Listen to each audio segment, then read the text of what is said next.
এই আইপিওটা কি সত্যি অ্যাপ্লাই করার মতো, নাকি লিস্টিং ডেতে লস হতে পারে? ভিডিওটা পুরোটা দেখুন, তাহলেই আপনার কাছে ক্লিয়ার হয়ে যাবে সুদীপ ফার্মা আইপিওতে আপনার অ্যাপ্লাই করা উচিত নাকি উচিত নয়। সুদীপ ফার্মা 1989 সালে শুরু হওয়া একটি ভাদোদরা বেসড কোম্পানি, যারা ফার্মাসিউটিক্যালস, নিউট্রাসিউটিক্যালস আর ফুড ইন্ডাস্ট্রির জন্য এক্সিপিয়েন্টস আর স্পেশালিটি ইনগ্রিডিয়েন্টস বানায়। ফাইজার, ম্যানকাইন্ড, মার্কের মতো বড় বড় ক্লায়েন্টও আছে এদের। এবার আসি আইপিও ডিটেলসে। সুদীপ ফার্মা আইপিওটা ওপেন হচ্ছে 21শে নভেম্বর, অ্যাপ্লাই করা যাবে 25শে নভেম্বর পর্যন্ত।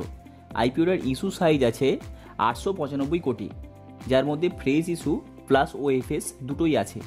প্রাইস ব্যান্ড 563 থেকে 593 পার শেয়ার। কোম্পানির শক্তি বলতে ফার্মা প্লাস ফুড ইন্ডাস্ট্রি দুটোতেই চাহিদা বাড়ছে। প্রোডাকশন ক্যাপাসিটি প্রায় 72,000 মেট্রিক টনেরও বেশি।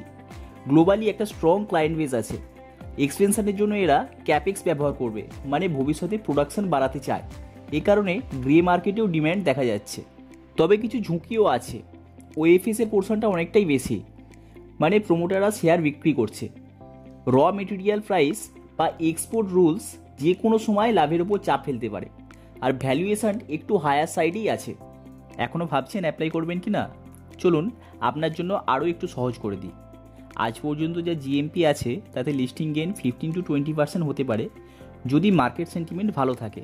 আর আপনি যদি মিড টার্ম বা লং টার্মের কথা ভাবেন আর ফার্মা ইনগ্রেডিয়েন্ট সেক্টরে বিশ্বাস রাখেন, তাহলে কনসিডার করতেই পারেন।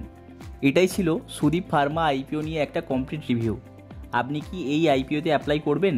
কমেন্টে জানান।